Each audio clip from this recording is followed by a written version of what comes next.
Our next guest decided to chase a dream. He quit his job, packed up his belongings, and headed to Hollywood to become an actor. Richard Pines wrote a book about his experience, Actors Rendezvous, and joins us now to tell us about it. Good morning, Richard. So can you tell us, how did this happen? You were a teacher, and then you turned into an actor. Well, back a few years ago, there was I call it the RIF, Reduction Act, and basically teachers were getting laid off. Mm-hmm. And I had been an actor for some time working in San Diego, so I decided to, you know what, let's pack up the car, let's go out there with my little micro cassette recorder and spend 30 days in Los Angeles and go door to door to 63 different casting directors in Los Angeles. And the trip envisioned 1,400 miles.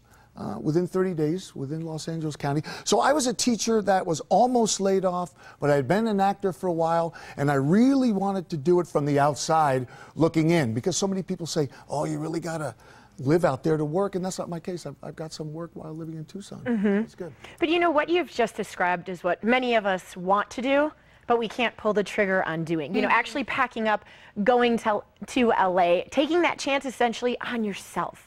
What was that journey like, and how did you actually put the wheels in motion to say, I'm just going to do it and see whatever happens? Well, first of all, I knew I was coming back because teachers have off in the summer. Okay, so this was so yeah, the summer. And teaching okay. No, it's a perfect job. Okay. As far as like pursuing my acting career.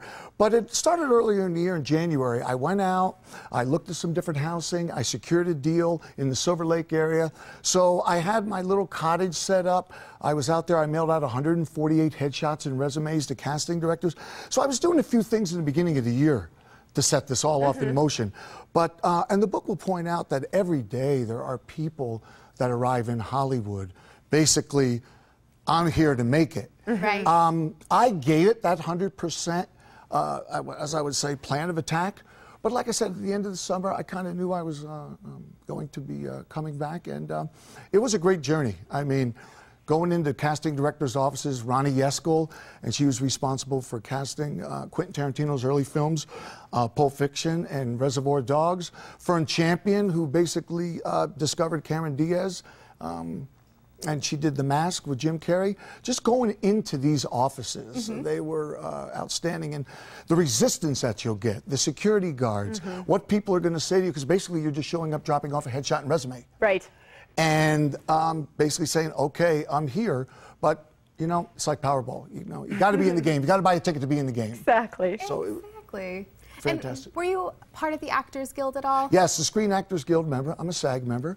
I've worked on, actually, I had a quick little spot on NBC's now was recently canceled, In Plain Sight. And here's one of my professional headshots that I've done out in Los Angeles with Alan Weiss. But there's the In Plain Sight that I was talking about. Nice. That was my first speaking role, basically, on television, on network cable television. I robbed a jewelry store. Yeah, In Plain Sight was a witness protection program. Well, I went in with that shotgun, basically rifle butted the store manager down on the ground, don't do anything stupid, and the woman I pointed the shotgun at, she was placed in witness protection. And you can see all of those clips on richardpinesactor.com. But I got that first clip with my agent up in Phoenix. I'm with Danny's agency. Okay. And Bill Green, and he put me on tape, uploaded it, sent it out to the people of New Mexico, where a lot of the shows are shot out there, and that worked out. What are some of the biggest lessons you've learned? How to deal with the rejection. Right. You know, brutal sometimes, isn't it? Well, back in the day with the landline phones, you know, you would come home and you would see your answering machine flashing. It's like, you know, did I get the role? I did get the role, because these casting directors are so busy, they simply don't have time to call you back. And we as actors have to totally work, you know, on the rejection aspect. And I just recently came off General Hospital. I had a 2-episode appearance at General Hospital. I played Julian Jerome's #1 henchman.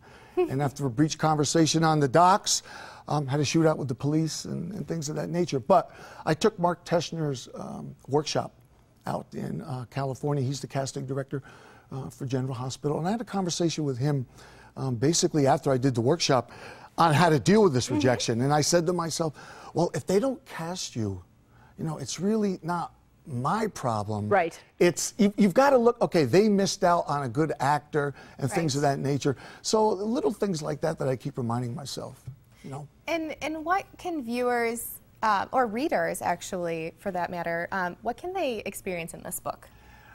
The day-to-day journey and it doesn't read like a timeline. I'm going to take you through Hollywood, different establishments that I go to on the weekend. Very, very intricate. Security guards, what they're going to tell me. You can't drop the headshot and resume off. I stopped at one casting director's office, looked up a flight of stairs, and there were 2 Doberman pinschers. Oh my goodness. And they just jumped up like that. And she said, this is what happens when you come unannounced.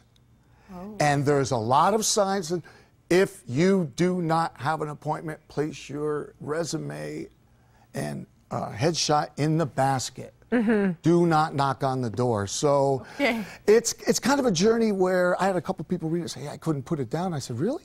They said, yeah, because I wanted to see what you were doing tomorrow. What actually was going on. So it's far from a boring read. Far from a boring read. Well, Richard, thank you for sharing your story with us. It's phenomenal. And congratulations to you on everything that you have accomplished. Thank you. And I'm still out there. I'll be going back to Hollywood in October, do more workshops, things of that nature.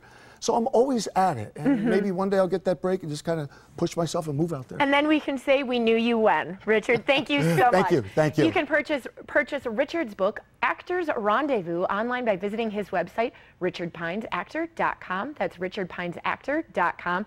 And visit TucsonMorningBlend.com to win a copy of Richard's book. All you have to do is just click on the contest link.